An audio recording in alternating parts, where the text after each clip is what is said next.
महामार्गासंदर्भात आम्ही सातत्यानं भूमिका घेतोय की या 12 जिल्ह्यातला शक्तिपीठ महामार्ग रद्द व्हावा।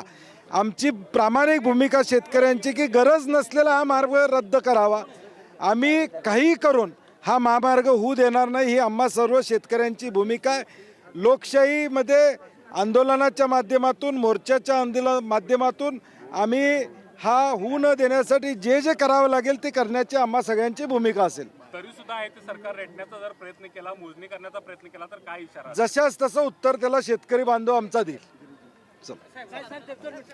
राजू शेट्टी आणि सतेज पाटील, बंटी पाटील यांनी जी भूमिका मांडली तीच भूमिका घेऊन आज आम्ही मोर्चा काढतोय आणि सरकारने याकडे लक्ष द्यावं।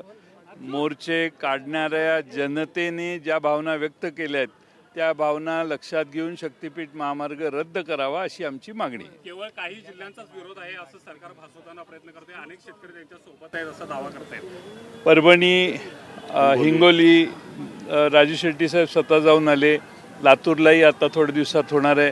कोणताही जिल्हा असा नाही की त्यांना विरोध केलेला नाही। पण तरी सुद्धा सरकार अधिसूचना काढते, जमीन संपादनाचा प्रयत्न करते, नेमकं हे सरकारचं चाललंय काय? सरकार या चुकीच्या मार्गाने जनतेच्या मनाच्या विरोधी पावलं टाकत असेल तर जनता त्याला विरोध करेल आणि ते चित्र आज मोर्चात तुम्हाला दिसेल। काही ठिकाणी पोलिसांचा बळाचा वापर करून चला आता नंतर